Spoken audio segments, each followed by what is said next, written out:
Here is a not-so-fun fact for you. It is estimated that over the last 100 years, 85% of the nutrients in our soil have been depleted.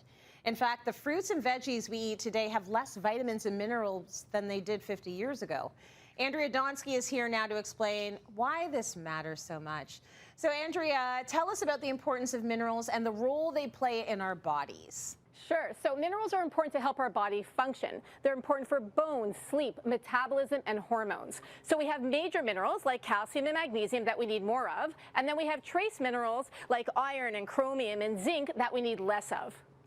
Now, what are some of the most common mineral deficiencies that we're seeing today? So here are some stats for you, Tracy. 70 to 80% of us are deficient in magnesium. Less than 3% of adults get enough potassium, which is roughly 4,700 milligrams a day. Children in preschool and women are more prone to iron deficiency, and 7 out of 10 people are deficient in calcium. Interesting. Okay, so why do the fruits and veggies today have less nutrients than they did 50 years ago? So there are a few reasons for it. So one is over farming and which leads to soil degradation. Another one is planting the same crops over and over again, so we're not rotating them. And a third reason would be that we're picking our produce before it ripens. So think green bananas, green papayas, and green mangoes. Now, are there other reasons for this mineral deficiency crisis? Like, what about when it comes to our diet?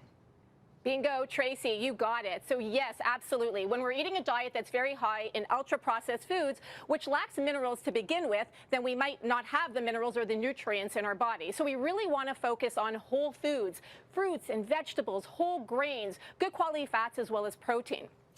Gut can also play a role when it comes to absorption. So as we get older, our gut motility gets down, for example, as we go into perimenopause and menopause. So we really want to focus on gut health when it comes to absorbing our nutrients and our minerals.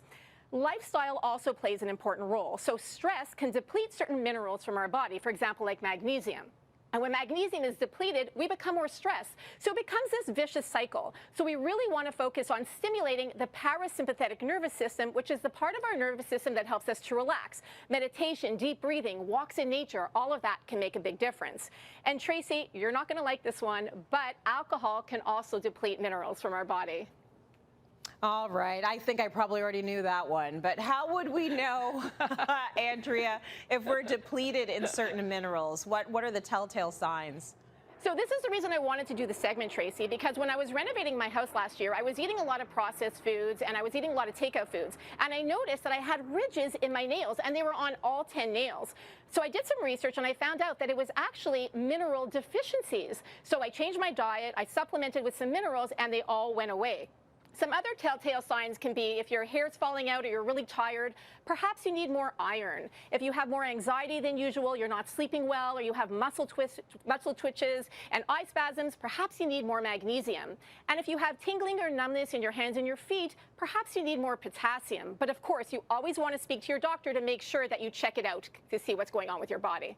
Oh, yeah, magnesium is a big one for me. It goes down very quickly for me. So let's talk about eating organic foods. Will they have more nutrients and offset the deficiencies that we're seeing, do you think? So that's an excellent question. So organic foods won't have antibiotics or added hormones or synthetic pesticides. And research shows that some produce actually has more nutrition, more nutrients. However, organic foods can also be lacking in micronutrients and trace minerals. So does all of this mean that we can't get all the nutrients we need from food alone? Loaded question, Tracy. So in my opinion, no, we cannot. We actually need to supplement. Like you said off the top, our food is deficient in vitamins and minerals, more so than it was 50 years ago. However, I'm going to say one thing that's important. We can't out-supplement good nutrition or a good diet. So we want to aim to get all of the nutrients, all of the minerals that we need from our food, from our whole diet, our whole foods diet, and supplement with the rest. That's why it's called supplements. Okay, I love that. Really good information. And it's not that hard to fix it. You just have to know that these are the nutrients and the minerals and the vitamins that you need in your life. Andrea, thank you so much.